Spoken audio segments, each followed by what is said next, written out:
Previous ক্লাসে finite verb শেখার পরে সঙ্গে সঙ্গে আমরা একটা জিনিস শিখেছিলাম, সেটা হচ্ছে ইনফাইনাইট ভার্ব, বা যে ভার্বটিকে কখনোই সীমাবদ্ধ করা যায় না, ইনফাইনাইট ভার্ব। ইনফাইনাইট ভার্বের পার্ট হচ্ছে তিন রকম ভাবে পার্ট বলা ভুল। ইনফাইনাইট ভার্বকে আমরা তিন ভাগে ভাগ করতে পারি, সেটা হচ্ছে infinitive, first of all infinitive,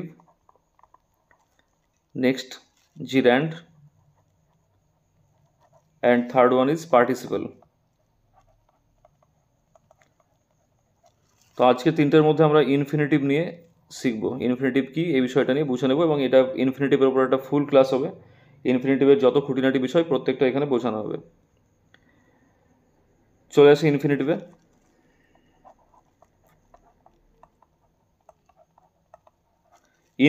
ইনফিনিটিভকে সাধারণত আমরা তিন রকমভাবে ব্যবহার করতে পারি। ইনফিনিটিভ মানে আমরা প্রত্যেকেই জানি যে টু এর সাথে ভার্বের ফার্স্ট ফর্ম যখন যোগ হয় তখন সেটা infinitive.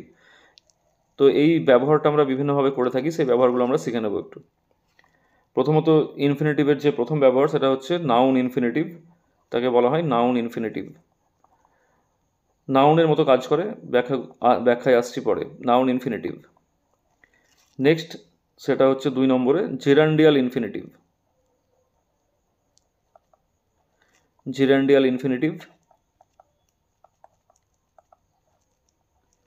And third one is bare infinitive. Bare infinitive মানে যে ক্ষেত্রে ইনফিনিটিভ থাকে কিন্তু টু আমাদেরকে ব্যবহার করতে হয় না, টু বাদে ইনফিনিটিভ বসে।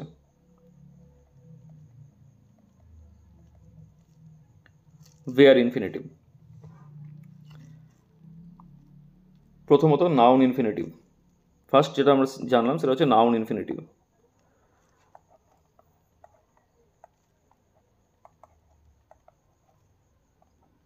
নাউন ইনফিনিটিভ কীভাবে বসে? প্রথমত সেন্টেন্সে সাবজেক্ট হিসেবে বসে। নাউন ইনফিনিটিভ সবসময় বসে ভার্বের সাবজেক্ট হিসেবে। সাবজেক্ট টু আ ভার্ব, একটি ভার্বের সাবজেক্ট হিসেবে বসে। এক্সাম্পল যদি দেখি আমরা, to err is human. To err is human, এই সেন্টেন্সটার মানে হচ্ছে যে মানুষ মাত্রই ভুল হয়, টু আর ইজ হিউম্যান। এই যে প্রথমে to plus V one form of verb আর, এটা বসেছে, এটা হচ্ছে ইনফিনিটিভ পার্ট। তাহলে এখানে ইনফিনিটিভ পার্টটা এই ইজ ভার্বের সাবজেক্ট হয়ে বসছে। তাহলে এখানে ইনফিনিটিভ সাবজেক্টের কাজ করছে, subject to a verb.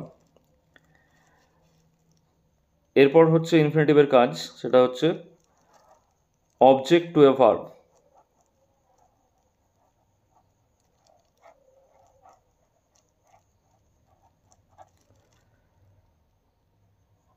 Next 2 নম্বরে ইনফিনিটিভ কাজ করে object to a verb. Object to a verb. Example, he expects to succeed. He expects to succeed. He expects এখানে টু সাকসিড অবজেক্ট হয়ে মতো বসেছে। আমরা জানি যে ভার্বকে কি বা কাকে, অর্থাৎ হুম অ্যান্ড হোয়াট, এটা হচ্ছে verb part, this is verb part. এই ভার্ব পার্টকে আমরা যদি কি অর্থাৎ হোয়াট এবং হুম দিয়ে কোশ্চেন করি, তাহলে যে আনসার পাবো সেটা হচ্ছে অবজেক্ট। তাহলে ভার্ব পার্টকে যখন আমরা কি বা কাকে দিয়ে প্রশ্ন করছি তখন উত্তর পাচ্ছি expects what, expects to succeed, তাহলে এটা উত্তর আসছে। তার মানে এখানে অবজেক্টের মতো কাজ করছে। অর্থাৎ যখন কোনো ইনফিনিটিভ অবজেক্টের মতো কাজ করে তখন সেটা হচ্ছে নাউন ইনফিনিটিভের form, object of a verb এই হিসেবে বসেছে।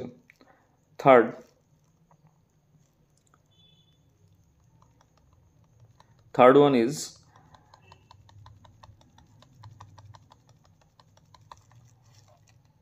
Complement of a verb.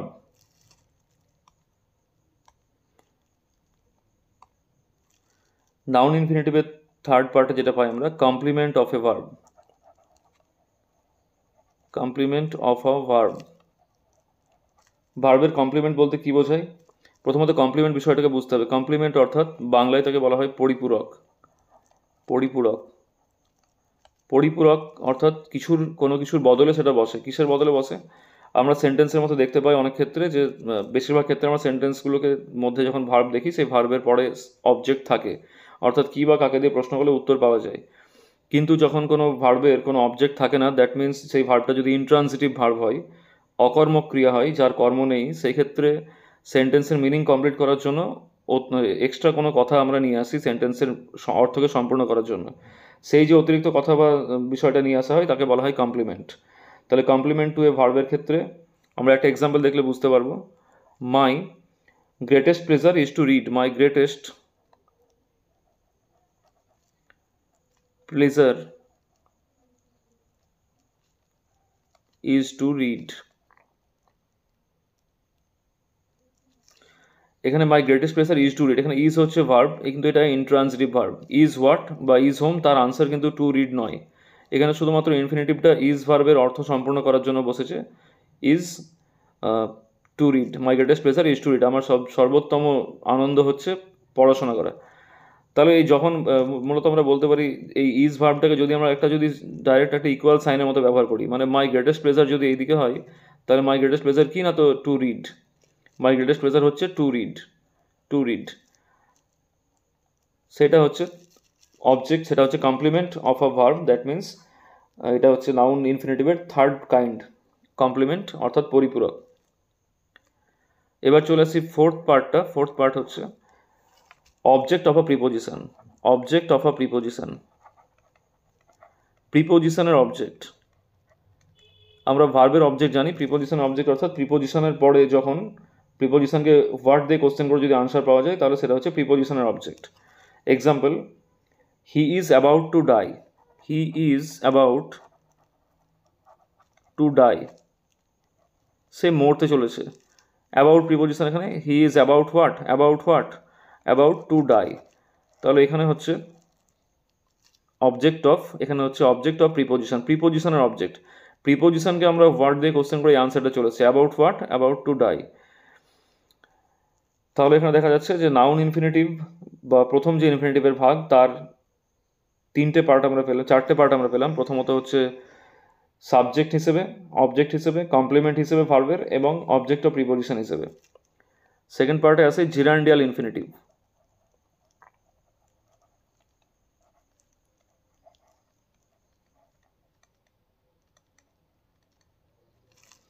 Gerundial ইনফিনিটিভের ক্ষেত্রেও এক্ষেত্রে আমরা চার রকমভাবে দেখতে পাই সেন্টেন্সগুলোকে।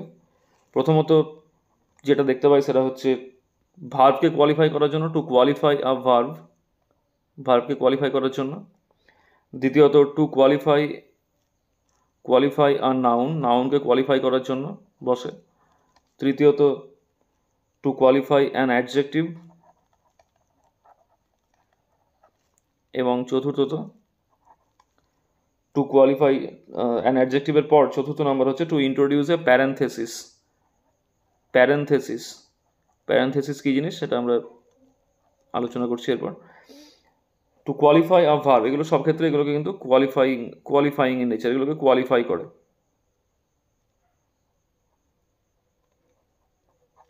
তাহলে জিরান্ডিয়াল ইনফিনিটিভ সবসময় কী করে? জিরান্ডিয়াল ইনফিনিটিভ প্রথমত ভার্বকে কোয়ালিফাই করে, নাউনকে কোয়ালিফাই করে, অ্যাডজেক্টিভকে কোয়ালিফাই করে, এবং প্যারেনথেসিস হিসেবে বসে। তো ভার্বকে কোয়ালিফাই করলে তার এক্সাম্পল কীরকম হয়?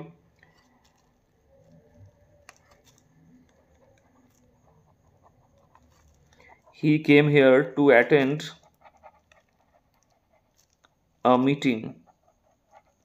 He came here to attend a meeting. সে এখানে এসেছিল একটা মিটিং অ্যাটেন্ড করার জন্য। তাহলে এই যে টু অ্যাটেন্ড এসেছিল, টু অ্যাটেন্ড মানে উপস্থিত হয়েছিল মিটিং অ্যাটেন্ড করার জন্য, বা এসেছিল মিটিং অ্যাটেন্ড করার জন্য। কেন এসেছিল? To attend a meeting. তাহলে টু অ্যাটেন্ড এখানে সরাসরি ভার্বকে নির্দেশ করছে বা কোয়ালিফাই করছে। দ্বিতীয়ত যেটা দেখলাম যে টু কোয়ালিফাই আর নাউন, নাউনের ক্ষেত্রে আমরা যেমন দেখতে পাই একটা example, the house is too late, L E T late. Late কথার অর্থ হচ্ছে ভাড়া দিতে। এই বাড়িটা রাখা আছে ভাড়া দিতে। এই টু লেট বা ভাড়া দিতে বলতে কার কথা বোঝানো হচ্ছে? না, তো হাউসের কথা। তাহলে এই হাউসটা হচ্ছে নাউন, তাহলে নাউনকে কোয়ালিফাই করছে, অর্থাৎ কোয়ালিফাইং আ নাউন। এখানে দেখলাম আমরা ভার্বকে কোয়ালিফাই করছিল, তাহলে ভার্বের পরে এখানে দেখলাম the house is too late, এটা নাউনকে কোয়ালিফাই করছে। একইভাবে টু কোয়ালিফাই অ্যান অ্যাডজেক্টিভ যখন হচ্ছে তখন হচ্ছে সেই এক্সাম্পলটা আমরা দেখে নিই। She is so slow to speak. সে কথা বলতে অনেকটাই ধীর গতি সম্পন্ন। তাহলে to speak, she is slow to speak, sorry এখানে মিনিংটা হচ্ছে অন্যরকম একটু। She is slow to speak, সে বলতে গেলে খুব ধীর, বলতে গেলে খুব ধীর নেচার এসছে। তাহলে টু স্পিক বলতে এখানে তার স্লোনেস বা তার ধীরতাকে বোঝানো হচ্ছে। তাহলে slow is an adjective, when an adjective is qualified or modified by a infinitive, that is gerundial infinitive। তাহলে gerundial infinitive দ্বারা এখানে অ্যাডজেক্টিভকে কোয়ালিফাই করা হচ্ছে। নেক্সট যেটা জানলাম সেটা হচ্ছে খুব ভালো একটা, সেটা হচ্ছে প্যারেনথেসিস। প্যারেনথেসিসটা ভালোভাবে আমাদের একটু জানা উচিত। প্যারেনথেসিসের ব্যবহার আমরা সবাই কথাবার্তার ক্ষেত্রে করে থাকি, কিন্তু প্যারেনথেসিস যে সেটাকে বলা হয় সেটা হয়তো আমাদের জানা নেই। একটা এক্সাম্পল দেখি, to tell the truth, to tell the truth, comma, I am tired of all this. To tell the truth, I am tired of all this. সত্যি বলতে আমি এইসবে খুব টায়ার্ড। এই যে টু টেল দ্য ট্রুথ, এই যে একটা অংশ টু টেল দ্য ট্রুথ, এটা হচ্ছে সেন্টেন্সকে বিগিন করার জন্য বসছে এরকম, to tell the truth, I am tired of all this. তাহলে এরকম টু টেল, এই যে ইনফিনিটিভ, এই পার্টটা ইনফিনিটিভ, তাহলে এখানে সেন্টেন্সের মধ্যে এগুলো কিন্তু সেন্টেন্সের অতিরিক্ত কোনো কথা যোগ করছে। অতিরিক্ত কোনো কথা যোগ করার ক্ষেত্রে সেটাকে বলা হয় parenthesis. To tell the truth, so to speak, এই জাতীয়। নেক্সট চলে আসি, যেটা আরেকটা খুব ইম্পর্টেন্ট, যেটা আমাদের বিভিন্ন এক্সামের ক্ষেত্রেও এসে থাকে, বেয়ার ইনফিনিটিভ। বেয়ার ইনফিনিটিভ অর্থাৎ এমন কিছু জায়গা আছে যেখানে আমাদের ইনফিনিটিভ তো আমরা ব্যবহার করি, কিন্তু সেখানে আমাদের টু বসে না, টুকে ছাড়া আমাদেরকে লিখতে হয়। প্রথমত টু বসে না কার কার সাথে সেগুলোকে জানতে হবে। সেই সমস্ত ভার্বের সাথে টু বসে না। সি, কিছু কিছু প্রিন্সিপাল ভার্ব যেমন সি, হিয়ার, তারপর নিড, ডেয়ার, তারপর feel, next make,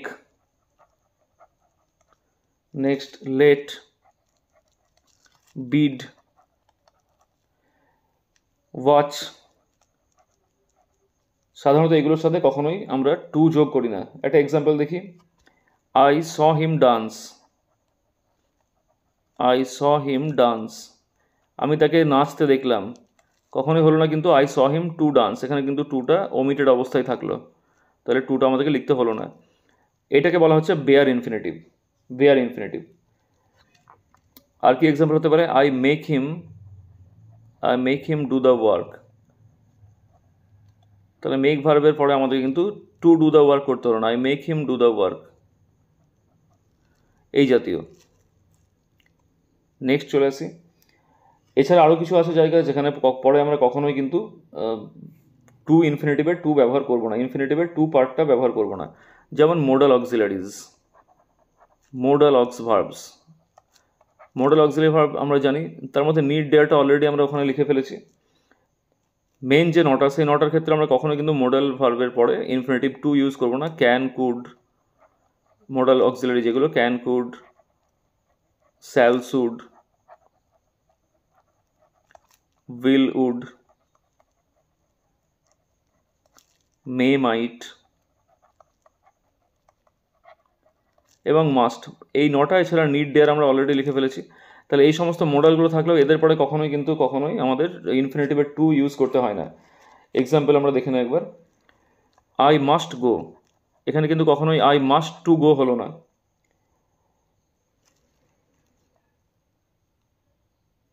you should come, you should to come নয়, ইউ শুড কাম এরকম, ইউ শুড কাম এরকম। তাহলে এক্ষেত্রে কোথাও কিন্তু আমাদের টু ইউজ করতে হচ্ছে না, টুগুলো ওমিটেড অবস্থায় থাকছে। ঠিক এরকম জায়গাতে টু হওয়া উচিত ছিল, কিন্তু এখানে আমাদের লাগবে না, বেয়ার ইনফিনিটিভ অর্থাৎ প্রয়োজন নেই আমাদের এখানে টু দেওয়ার, টু পার্টের কোনো দরকার হচ্ছে না। নেক্সট আরও এমন কিছু ফ্রেজ আছে, সেই সমস্ত ফ্রেজের পরেও কিন্তু আমাদের এই টু ইনফিনিটিভের টু পার্টটা বসে না। সেগুলো কী কী ফ্রেজ আমাদের একটু জেনে নিতে হবে। Had rather, had rather, RATHER, had rather, had better, had rather, had better, had sooner,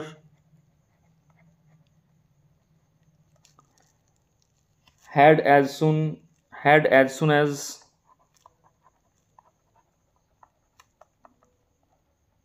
had as soon as, এইগুলোর ক্ষেত্রেও কিন্তু আমরা কখনোই এরপরে ইনফিনিটিভ টু বসাই না।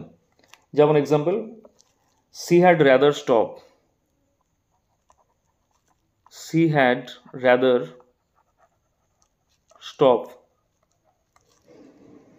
You had better go now, you had better go now, ভালো হয় তুমি যদি এখন চলে যাও, ভালো হয় যদি সে থেমে যায়।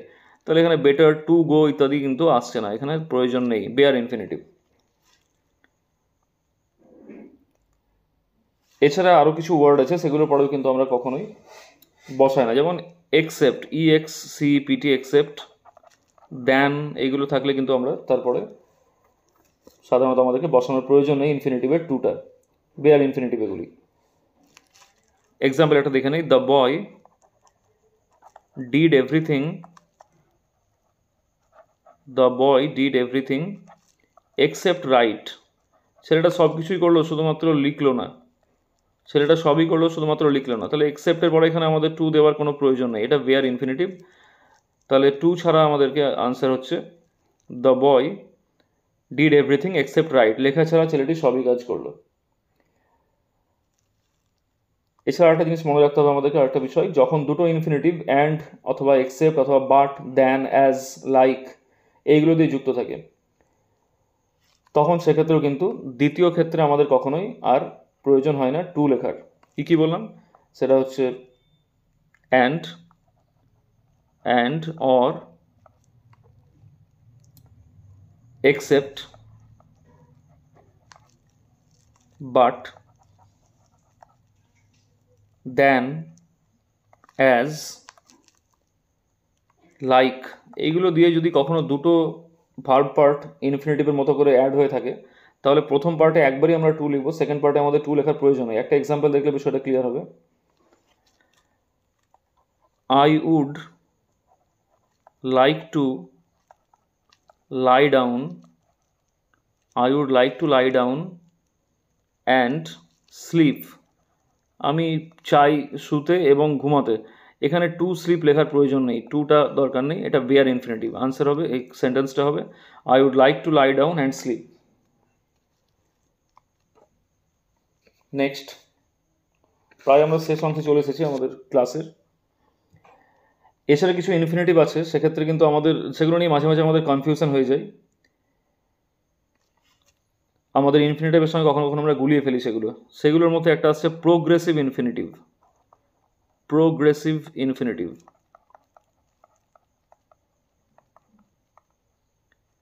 প্রোগ্রেসিভ ইনফিনিটিভের ফর্মটা কীরকম হয়, প্রথমত টু বসে, তারপর হচ্ছে বি ভার্ব বসে, বি প্লাস ভার্বের ফার্স্ট ফর্মের সাথে আমরা আইএনজি অ্যাড করে থাকি। এক্সাম্পল দেখি, it is nice to be sitting here with you, একটা এক্সাম্পল দেখি, it is nice to be sitting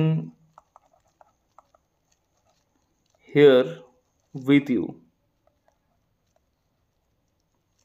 তাহলে এখানে টু বি সিটিং পার্টটা প্রোগ্রেসিভের মতো বসেছে, প্রোগ্রেসিভ অর্থাৎ কন্টিনিউয়াস, যেটা আমরা টেন্সের ক্ষেত্রেও শিখেছি, কন্টিনিউয়াস, যে কাজটা এখন চলছে। প্রোগ্রেসিভের মিনিং হচ্ছে continuous, that the thing that is continuing, the work that is continuing now. It is nice to be sitting here with you, তোমার সাথে এখানে বসতে বেশ ভালো লাগছে, এই জাতীয় সেন্টেন্স। এছাড়া আছে perfect infinitive. Perfect infinitive,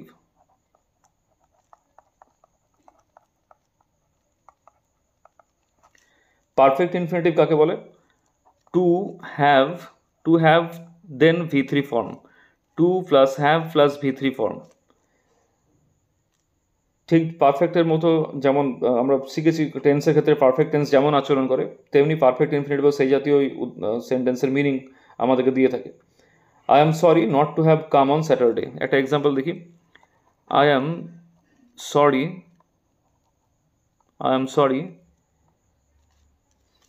not to have come on Saturday, not to have come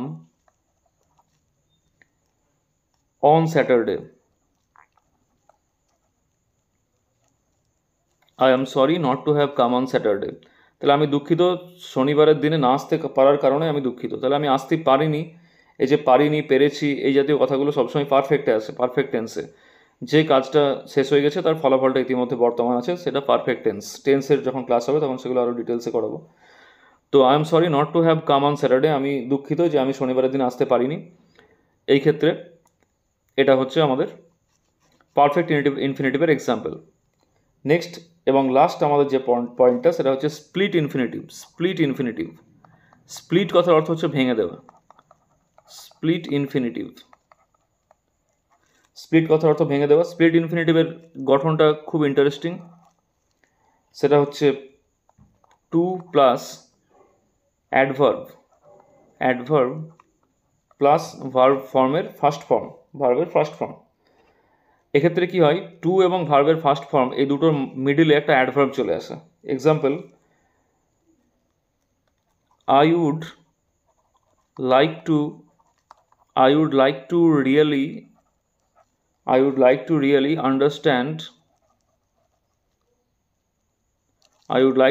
understand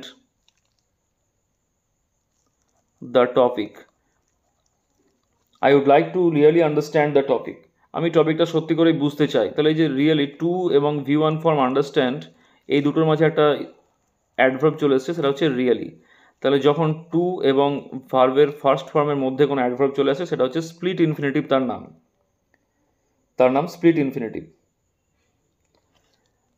তাহলে এগুলো সবই আমরা ইনফিনিটিভের কাজ করলাম। এবং এবার আরেকটা বিষয়, সেটা না বললেই নয়, সেক্ষেত্রে আমাদের স্টুডেন্টদের অনেক সময় কোশ্চেন থাকে যে কখনো কখনো তারা দেখে টু এর পরে ভার্বের আইএনজি ফর্ম অ্যাড হয়ে গেছে। সেক্ষেত্রে সেটা কি ইনফিনিটিভ, টু এর পরে ভার্বের আইএনজি ফর্ম অ্যাড হওয়া? যেমন এক্সাম্পল আমরা দেখতে পারি টু সিইং, টু সিইং। এক্ষেত্রে একটা বিষয় মনে রাখতে হবে, যখন টু এর পরে আইএনজি ফর্ম হচ্ছে তখন সেটা কিন্তু ইনফিনিটিভ নয়। দিস ইজ নট ইনফিনিটিভ, এটা ইনফিনিটিভ নয়। এটা তাহলে কি, এক্ষেত্রে টুটা অনলি প্রিপোজিশন হিসেবে বসছে, প্রিপোজিশন। এটা প্রিপোজিশন হিসেবে বসছে। তাহলে প্রিপোজিশন কার সাথে বসে, এবং এটা তখন হচ্ছে নাউন, নাউনের সাথে বসছে। একটা এক্সাম্পল দেখলে ক্লিয়ার হবে বিষয়টা আমাদের।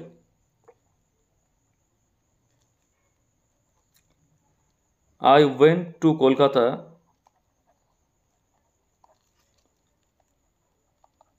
with a view to আচ্ছা, টুটা নিচের লাইনে লিখি, with a view to seeing the zoo.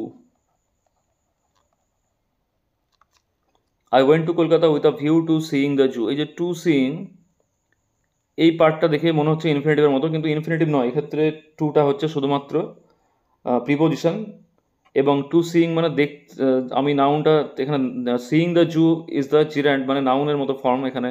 তাহলে সেই নাউনটাকে টু, প্রিপোজিশন টু দিয়ে বর্ণনা করা হচ্ছে শুধুমাত্র যে আমি কলকাতা যেতে চাই এই উদ্দেশ্যে যে চিড়িয়াখানা দেখতে। এখানে with a view to seeing, এইগুলো এক ধরনের ফ্রেজ বা ইডিয়ামের মতো বসছে এখানে।